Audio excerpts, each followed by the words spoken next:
Hi friends, welcome to our channel. இன்னைக்கு நாம இந்த வீடியோல ஈஸியா சாஃப்ட்டான ரசகுல்லா எப்படி செய்யறதுன்னு பார்க்கலாம் வாங்க. ரசகுல்லா செய்யறதுக்கு ஃபர்ஸ்ட் பாலை திரிய வச்சு அதுல இருந்து பன்னீர் எடுத்துக்கலாம். அந்த பன்னீர் வந்துட்டு ரொம்ப சாஃப்ட்டா இருக்கணும். இப்போ ஃபர்ஸ்ட் பால் நல்லா கொதிக்கட்டும். இதில் இப்போ நான் 2 லிட்டர் பால் எடுத்திருக்கேன்.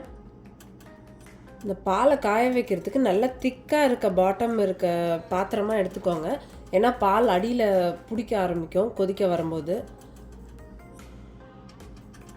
இப்போ பால் பொங்க ஆரம்பிச்சிருச்சு. இப்போ இதில் இந்த லெமன் வந்துட்டு நல்ல பெரிய லெமன் என்னது, இது ஒரு லெமன் அதில் புழிஞ்சு விட போகிறேன்.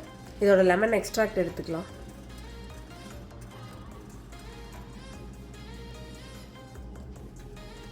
கொதிக்கிற பாலில் நல்லா இந்த லெமன் எக்ஸ்ட்ராக்டை கொஞ்சம் கொஞ்சமாக ஆட் பண்ணி கிளறி விட்டுட்டே இருந்தோன்னா பால் திரிய ஆரம்பிச்சிடும்.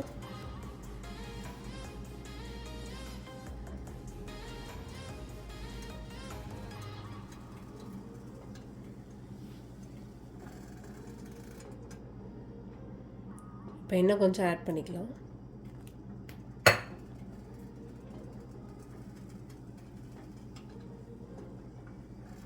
ஒரு 5 மினிட்ஸ் ஆனதும் பால் திரிய ஆரம்பிச்சிடும். அப்படியே இப்போ உங்களுக்கு லைட்டாக தெரியுதா? லாஸ்ட்டாக இருக்க எல்லா லெமனுமே ஊற்றிடுறேன்.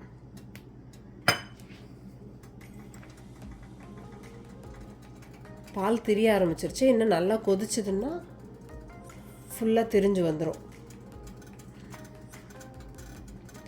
லெமன் அப்படி இல்லைன்னா நீங்கள் வினிகரும் யூஸ் பண்ணிக்கலாம்.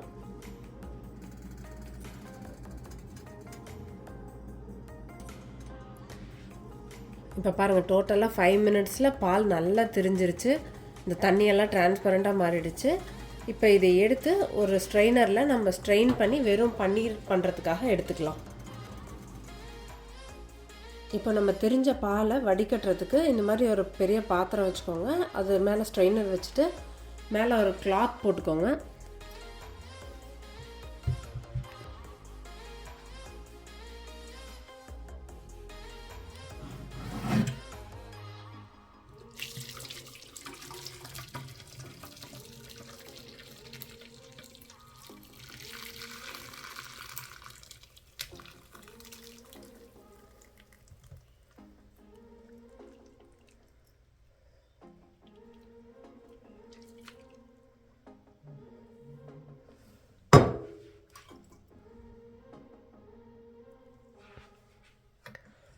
பாருங்கள், அது நல்லா ஃபில்டர் ஆகிடுச்சு. அடியில் தண்ணி பாருங்கள் எவ்வளோ டிரான்ஸ்பரண்ட்டாக ஃபில்டர் ஆகிருக்குன்னு.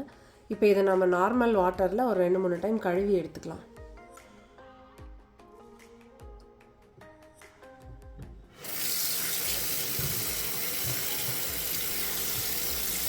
இது நல்லா கழுவினோன்னா தான் அந்த லெமனோட டேஸ்ட் போகும். லெமனோட டேஸ்ட் இருந்ததுன்னா ரசகுல்லா டேஸ்ட் வேறு மாதிரி இருக்கும், நல்லா இருக்காது, ரொம்ப புளிப்பாக இருக்கும். அதனால தான் நல்லா சில் தண்ணி விட்டு 2-3 டைம் கழுவி எடுத்துக்கோங்க.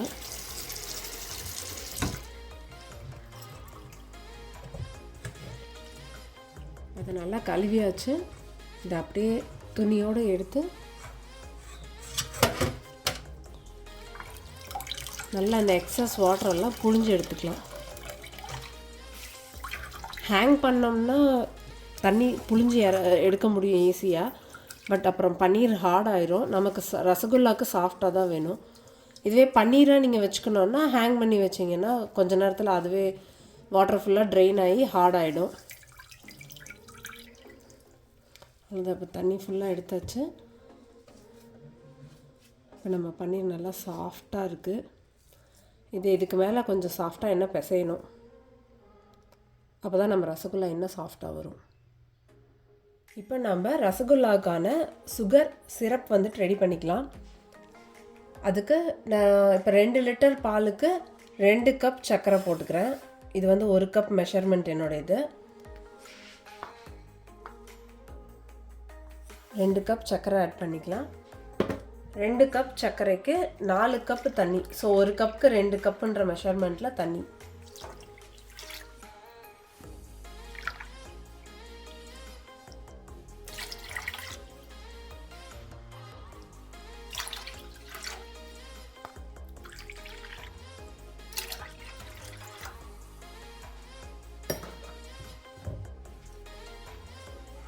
இப்போ அது நல்லா கொதிக்கட்டும். அதுக்குள்ளே நம்ம ரசகுல்லாவோட அந்த பன்னீர் பால் எல்லாம் வந்துட்டு உருட்டி வச்சுக்கலாம். இப்போ நம்ம பன்னீரை ஓப்பன் பண்ணி எடுத்து இந்த பிளேட்டில் போட்டு நல்லா வச்சு பிசைஞ்சிக்கலாம். ஃபஸ்ட்டு பன்னீரை உதுத்து விட்டுக்கோங்க.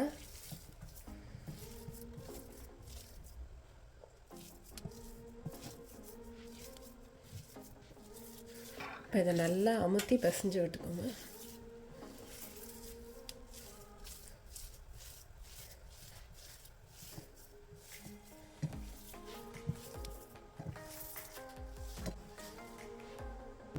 பாருங்கள், 2 லிட்டர் பாலுக்கு எனக்கு இவ்வளோ பன்னீர் கிடச்சிருக்கு. இதை நல்லா அமுத்தி பிசைஞ்சு இப்போ ஒரே உருண்டையாக வச்சுருக்கேன். இதை இப்போ சின்ன சின்ன உருண்டையாக ரசகுல்லாவாக வந்துட்டு உருட்டி நம்ம சுகர் சிரப்பில் வந்துட்டு நம்ம போட்டுக்கலாம். அப்போது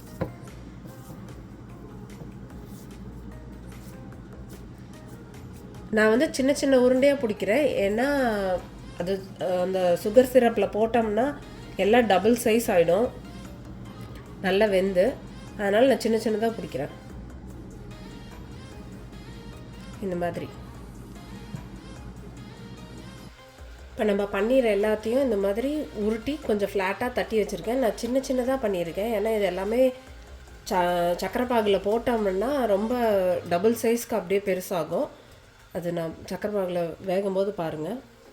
நம்ம சக்கரை பாகு நல்லா கொதிக்க ஆரம்பிச்சிருச்சு. என்னோடய இது பியோர் சுகருங்கிறதுனால ப்ரௌன் கலரில் தெரியுது. இப்போ இதில் நம்மளோட அந்த ரசகுல்லா இதெல்லாம் உள்ளே போட்டுடலாம். பால் எல்லாம் போட்டு ஒரு 10 நிமிஷம் கவர் பண்ணி வச்சோம்னா எல்லாம் நல்லா வெந்துடும்.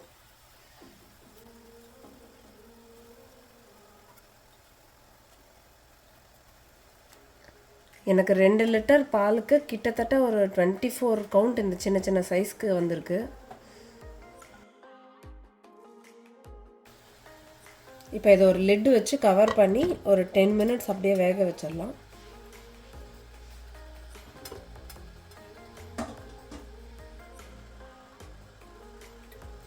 இப்போ ஒரு 5 மினிட்ஸ் ஆகிடுச்சு. பாருங்கள், நம்ம ரசகுல்லாலாம் நல்லா பெருசு பெருசாக ஆகிடுச்சு. இன்னும் ஒரு 5 மினிட்ஸ் விட்டோம்னா ஃபுல்லாக வெந்துடும். அதனால தான் நான் சின்ன சின்ன பாலாக போட்டேன். அதுனா டபுள் சைஸ் ஆகும் அப்படிங்கிறதுனால தான்.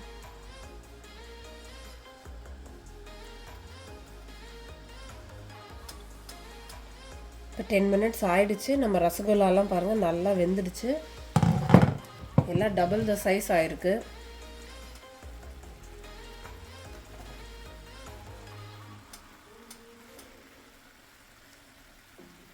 இதை இப்போ ஃப்ரிட்ஜில் வச்சு ஆற வச்சு பார்க்கலாம் எப்படி இருக்குன்னு. பாருங்கள், தொடும்போதே சாஃப்டாக இருக்குது.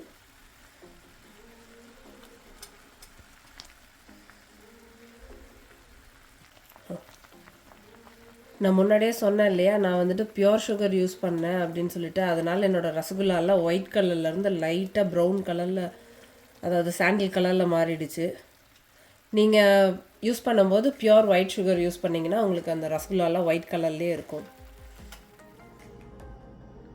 இப்போ ரசகுல்லாவெல்லாம் ஒரு பவுலில் ட்ரான்ஸ்ஃபர் பண்ணிவிட்டேன். இதை வந்து ஃப்ரிட்ஜில் வச்சு ஒரு 2 ஹவர்ஸ் கழித்து எடுத்து சாப்பிட்டோம்னா ரசகுல்லா சூப்பராக இருக்கும். உங்களுக்கு ஃப்ரிட்ஜில் வச்சு ரொம்ப சில்லுன்னு வேண்டான்னா கொஞ்ச நேரம் எடுத்து வெளில வச்சுருந்து அப்புறமா சாப்பிடுங்க. நான் இப்போ இதை ஃப்ரிட்ஜில் வைக்க போகிறேன். ஒரு 2 ஹவர்ஸ்க்கு அப்புறம் எடுத்து எப்படி இருந்ததுன்னு பார்க்கலாம். இப்போ நம்ம ரசகுல்லாவை ஃப்ரிட்ஜில் வச்சு எடுத்துட்டோம். பாருங்கள் எப்படி ஜூஸியாக இருக்குன்னு. இது புழிஞ்சாலே இதுலேருந்து ஜூஸ் வெளில வருது. ஸோ இது நல்லா சாஃப்டாக இருக்குது.